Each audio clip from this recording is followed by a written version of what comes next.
Mesdames, Messieurs, je voudrais d'abord vous saluer et chacune en votre et fonction. Je voudrais tout spécialement saluer Marc Moreuil qui représente dans les Pays de la Loire l'Alliance pour l'industrie du futur, saluer Éric Groux. On vient de parler de TRIA et Éric Groux, mon ami Éric Groux, est président du comité de pilotage justement de la TRIA pour les Pays de la Loire, parmi ses nombreuses responsabilités, donc c'est dire son engagement.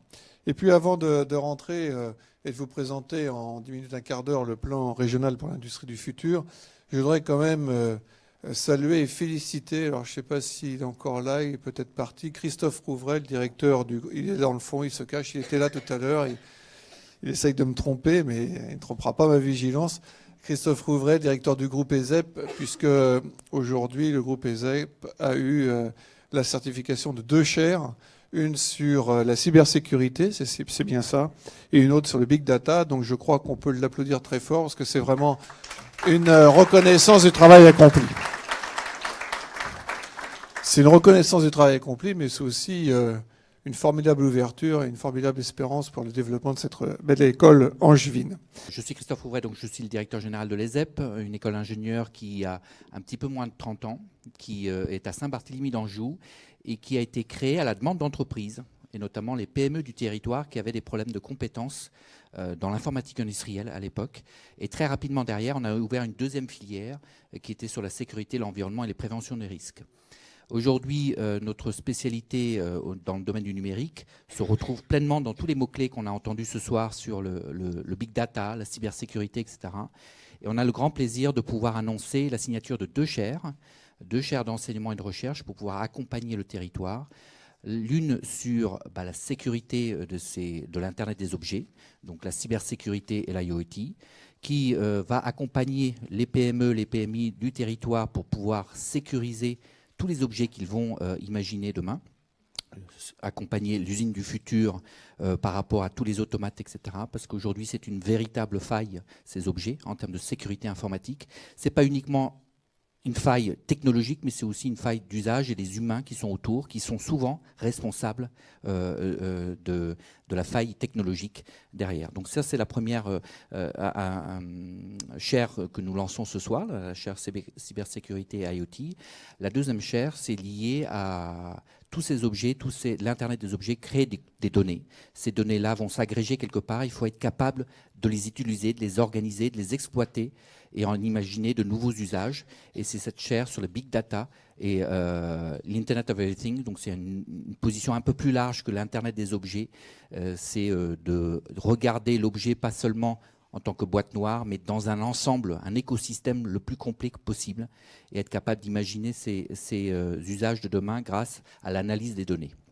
Voilà les 2 chaires sur lesquelles on se positionne ce soir avec, merci, comme objectif, et ça c'est vraiment le code génétique de l'école, c'est vraiment d'accompagner les entreprises du territoire et de leur apporter, de partager ces bonnes pratiques. C'est vraiment extrêmement essentiel et c'est le code génétique de l'école à l'origine. Vous pouvez appuyer. Donc on laisse une place privilégiée, ça c'est important. Dans la majorité des écoles d'ingénieurs, on a plutôt, on va dire sur les chaires d'enseignement et de recherche, des grands groupes qui s'investissent sur les parcours. Et là, on laisse une vraie place au sein de l'ESEP pour les PME, les PMI. Et on va même accompagner les startups à travers ces chaires. Donc, comme je vous le disais, sur la gestion des données massives et sur la sécurisation de l'Internet des objets. Vous pouvez tous devenir mécènes. On fait un appel. C'est les premiers partenaires qui lancent la chaire, mais bien sûr, les chaires peuvent être rejoints par d'autres mécènes derrière. Donc, les principaux mécènes ce soir sont Cara Technologies, Engeron et Vector. Les 2 premières entreprises sont des entreprises du territoire. La dernière est une ETI qui a une dimension mondiale aujourd'hui, qui est implantée en France dans le domaine de l'automobile et qui travaille notamment sur les véhicules autonomes et la sécurisation de ces véhicules autonomes. Et donc, on va les accompagner sur ces aspects-là. Voilà, le tour est rapidement fait. Je vais laisser la parole à Michel Périnet pour aborder la dimension Angers French Tech. Merci Christophe. Oui. Angers French Tech, dès l'origine, lors du dossier de candidature, nous avions identifié que sur le territoire, il y avait un vrai savoir. J'ai l'impression qu'il est éteint. Merci. Qu'il y avait un vrai savoir-faire en matière de recherche sur le territoire. On parle de plus de 1100 chercheurs sur le périmètre angevin, Et une des premières initiatives qu'on est allé voir dès lors qu'on avait le thème de l'IoT, dès lors qu'on était identifié sur ce thème-là, ça a été d'aller voir tous les établissements de recherche du territoire et de leur demander c'est quoi pour vous l'avenir, les enjeux d'avenir autour de l'IoT. À partir de là, nous avons créé un catalogue de chaires qui constitue les 7 établissements supérieurs de recherche et d'enseignement du territoire ont joué le jeu. Et nous avons déterminé 18 thèmes de recherche autour de l'IoT. Des thèmes de recherche qui soient technologiques ou qui soient sociétaux.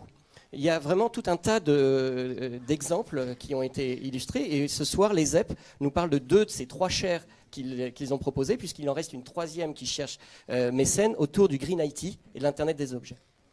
Alors, ça démontre un petit peu l'ADN même du label Angers French Tech. Le but, c'est de rassembler tous les acteurs du territoire autour d'une thématique afin de porter des projets exaltant l'enthousiasme.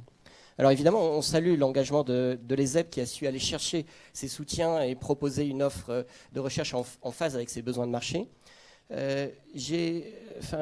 Plus particulièrement, on a apprécié l'implication sur notre territoire d'un acteur de l'importance de Vector France, qui vient de plus loin, mais aussi l'implication d'acteurs locaux, vous venez de le dire, en Gérone. Alors pourquoi nous intéresse-t-il que ce soit en Gérone ou Carrara Technologique?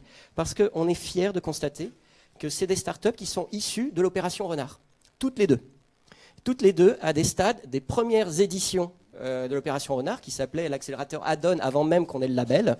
Et c'est à partir de là qu'elles ont su éclore, grandir, grossir et atteindre la taille pour rendre au territoire ce qu'elles ont reçu. Donc je tenais vraiment à dire bravo pour l'application de chacun sur ces thèmes du mécénat, de chaires de recherche autour de l'IoT. C'est comme ça qu'on va créer un territoire qui se focalise sur les questions de l'IoT, bien au-delà des accélérateurs, bien au-delà de la filière électronique. Le but, c'est d'élargir ça à l'ensemble du territoire angevin. Merci.